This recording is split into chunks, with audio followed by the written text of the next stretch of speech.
अदानी कोणाचे मित्र, अदानी कोणाचे शत्रू, अदानी काय माझे शत्रू नाही आहेत, पण जो मुंबईचा शत्रू तो माझा शत्रू। धारावीचा विकास झाला पाहिजे, धारावीच्या विकासाच्या आड आम्ही नाही।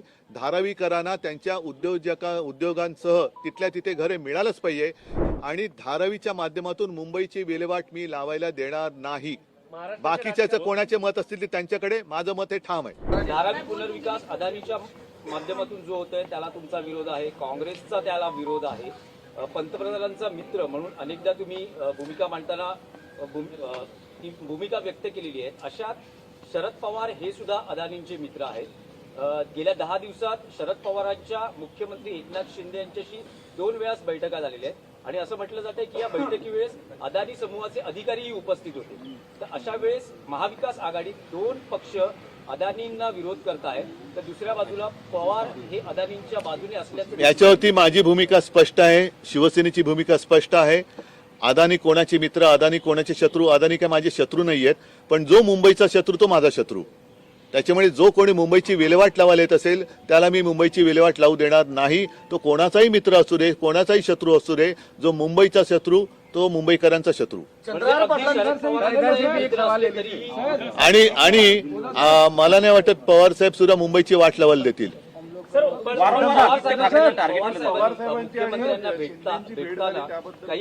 पण त्याच्याबद्दल त्यांनी स्पष्ट काही सांगितलेलं नाहीये आणि माझी भूमिका आता गेल्या वेळेला संजय राऊत यांनी सुद्धा सामन्यातनं रोखठोक लिहिलेलं आहे। आमची भूमिका रोखठोक असते।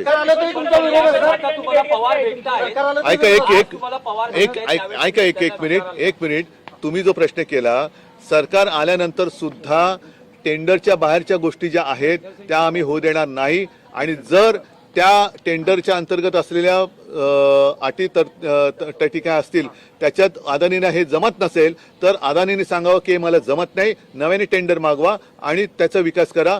परत एकदा सांगतो, धारावीचा विकास झाला पाहिजे, धारावीच्या विकासाच्या आड आम्ही नाही। धारावीकरांना त्यांच्या उद्योगांसह तिथल्या तिथे घरे मिळालंच पाहिजे। त्यांच्यावरती अपात्रतेचा शिक्का मारून जर तुम्ही मिठागरात टाकणार असाल, जर तुम्ही कुर्ला मदर डेअरीत टाकणार असाल, दहिसर मुलुंड इकडे तिकडे फेकून देणार असाल, पुन्हा तिकडे नवीन झोपडपट्टी करून त्याचा TDR काढून सगळं आता मिठागराचं जागा कधी वापरत आलेली नाही, या माध्यमातून मिठागराची जागा सुद्धा अडाणीला टाकताय। मग अडाणींचे जे काही भूखंड आहेत, मग अगदी बांद्रा रेक्लेमेशनचा भूखंड त्यांना दिलेला आहे, विमानतळाचा मोठा भूखंड त्यांच्याकडे आहे, तर ट्रान्झिट कॅम्प बांधायचे असतील तर तिकडे का नाही बांधत? यावर एकमत होईल नाही, ते त्यांचा प्रश्न, मी सांगतोय। नाही, माझी भूमिका ही स्पष्ट आहे। धारावीचा विकास झाला पाहिजे, धारावीकरांना तिथल्या तिथे घर मिळालं पाहिजे आणि धारावीच्या माध्यमातून मुंबईची विल्हेवाट मी लावायला देणार नाही। बाकीच्याचं कोणाचे मत असतील ते त्यांच्याकडे, माझं मत हे ठाम आहे।